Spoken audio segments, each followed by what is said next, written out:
नमस्कार दोस्तों, गौरांश बात कर रहा हूँ जियोजित फाइनेंशियल सर्विसेज की तरफ से। और बाजार इस हफ्ते का ब्यौरा लेकर के आप सभी के सामने उपस्थित हूँ। इस सोमवार की सुबह करीबन 10:15 साढ़े 10 बजे का समय हो रहा है और बाजार में नरमी का माहौल और कुछ अहम स्तर टूटते हुए हम आज देख रहे हैं सोमवार की सुबह। आगे बढ़ने से पहले आपको सभी स्तर बता देता हूँ। सेंसेक्स, निफ्टी, बैंक निफ्टी, रुपए डॉलर और कच्चे तेल के 375 अंक की गिरावट सेंसेक्स में 75,830 का स्तर है। 125 पॉइंट की गिरावट निफ्टी में 22,970 का स्तर है निफ्टी का, स्पॉट निफ्टी का। और बैंक निफ्टी में 190 अंक के आसपास की गिरावट, 48,180 का स्तर है बैंक निफ्टी का या निफ्टी बैंक का। रुपए में हमने बहुत ऐतिहासिक कमजोरी के बाद थोड़ा बहुत मजबूती आते हुए देखी थी पिछले हफ्ते, लेकिन आज फिर से थोड़ी बहुत कमजोरी हम देख रहे हैं। 86.38 का स्तर है रुपए का एक डॉलर के मुकाबले और गिरावट है 0.18 पैसे की। कच्चे तेल में रुझान जो हमने उबाल देखा था $80 के आसपास है, उसके ऊपर उसके पश्चात निरंतर नीचे के स्तर देख रहे हैं। ब्रेंट $77.96 प्रति बैरल कामकाज कर रहा है और $74.11 प्रति बैरल नाइमेक्स।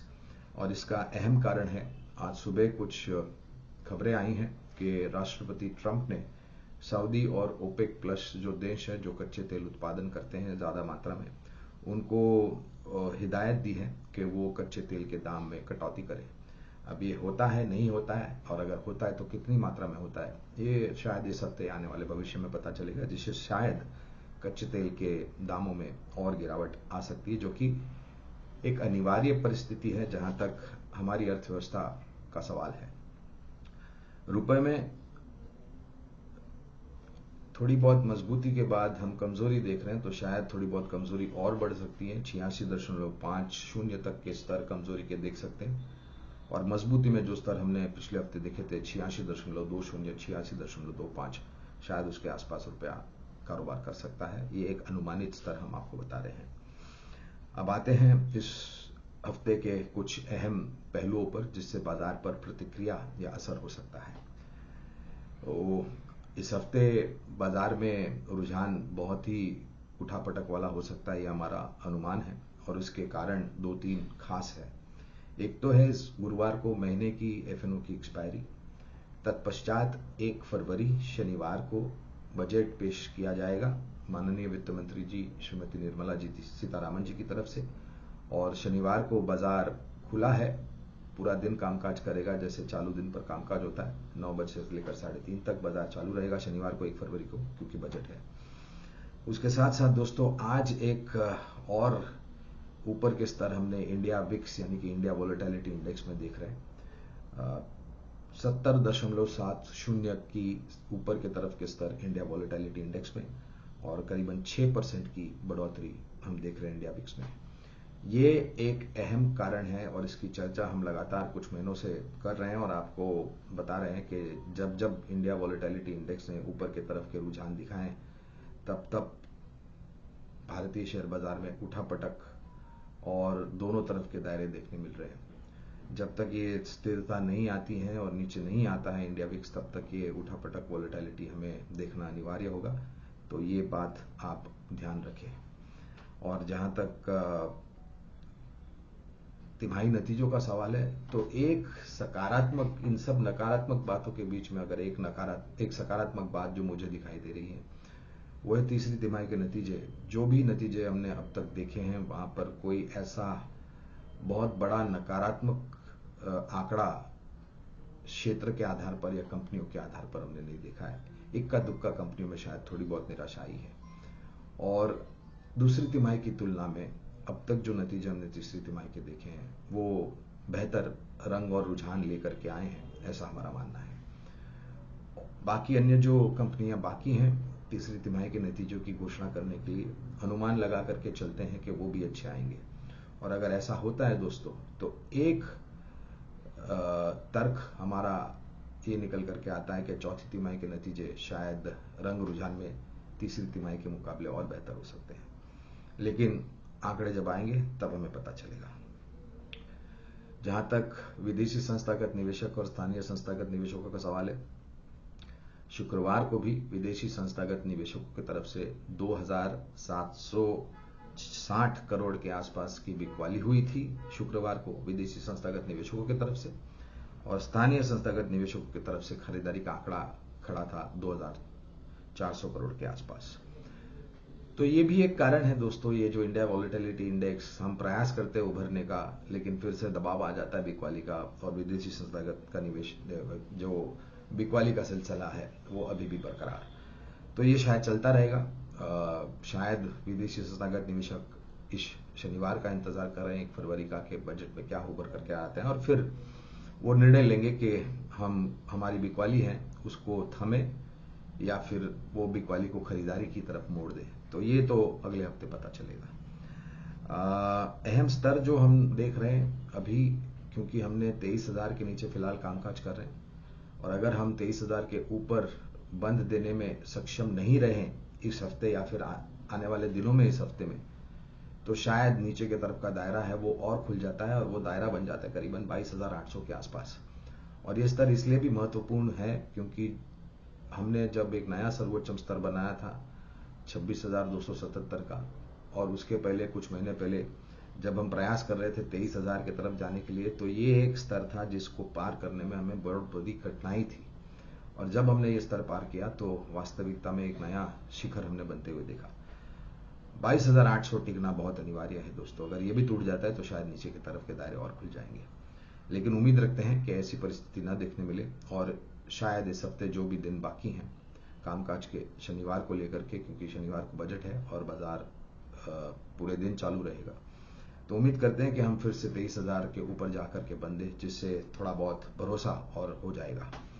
तो नीचे की तरफ अगर 23,000 के नीचे जाता है तो 22,800, और ऊपर की तरफ अगर हम टिकते हैं 23,000 के ऊपर तो 23,300 और 23,400, ये ऊपरी स्तर है जहां पर थोड़ा बहुत भारीपन बाजार में आता हुआ दिखाई देगा।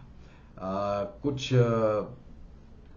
परिस्थितियां ऐसी भी उभर सकती हैं, विदेशी संकेत और खबरें जो आती हैं उसको लेकर के भी बाजार में असर हो सकता है, खास करके जिस प्रकार की टिप्पणियां राष्ट्रपति ट्रंप कर रहे हैं उसको ध्यान में रखते हुए।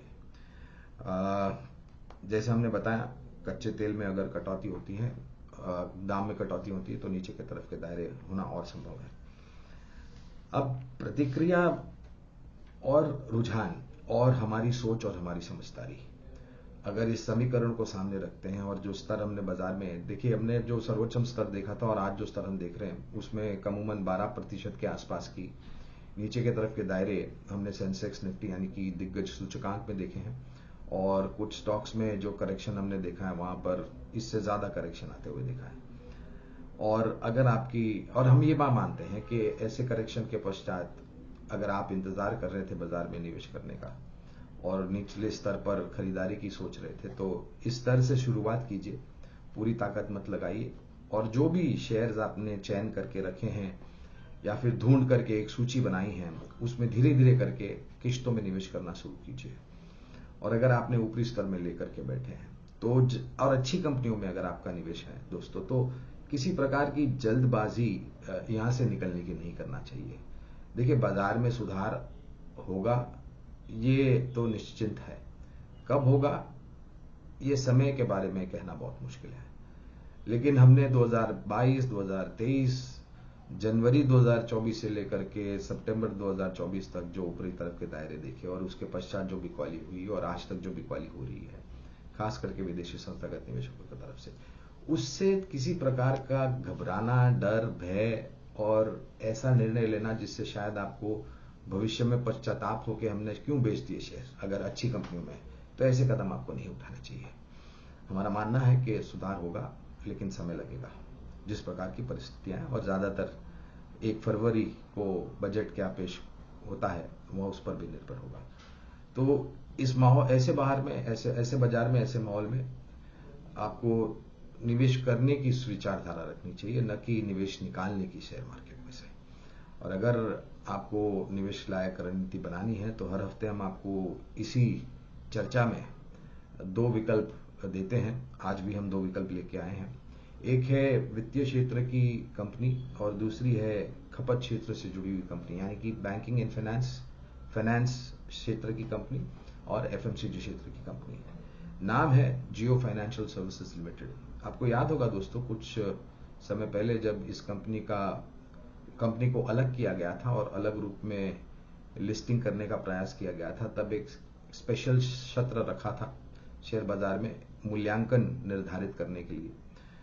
तब 200 रुपए के आसपास की बुक वैल्यू थी और जब ये लिस्ट हुआ था तो 260 के ऊपर के स्तर बने थे। फिर नीचे के दायरे में 225, 230 काफी लंबे अरसे तक कामकाज किया और फिर इसने जाकर के 325 के पार के स्तर देखे और बाजार में करेक्शन आया है, बिकवाली आई है, उसके कारण ये भी नीचे आया है। हमें लग रहा है कि धीरे धीरे करके कारोबार जिस प्रकार से शुरू होंगे, जमीनी स्तर पर योगदान धीरे धीरे करके बैलेंस शीट पर आएगा। जो पेरेंट कंपनी की इनकी बैकिंग है वो भी काफी सक्षम और मजबूत है और एक उच्च तकनीकी स्तर की फाइनेंशियल सर्विसेज देने वाली कंपनी उभर करके आ सकती है। तो निवेश ऊपरी की तरफ बने रहे, निवेश लायक पूंजी है तो धीरे धीरे करके जोड़े। जो सोच रहे थे करेक्शन में हम निवेश करेंगे, तो हमें लग रहा है कि ये करेक्शन अच्छा मौका है जहां से नीचे की तरफ के दायरे काफी सीमित लगते हैं और धीरे धीरे करके अगर आप किश्तों में निवेश करते हैं तो एक लाभदायक निवेश जियो फाइनेंशियल सर्विसेज के रूप में उभर सकता है। दूसरी कंपनी है खपत से जुड़ी हुई, जैसे हमने बताया एफएमसीजी क्षेत्र की डाबर। 120, 125 से ज्यादा इनके पास प्रोडक्ट्स है।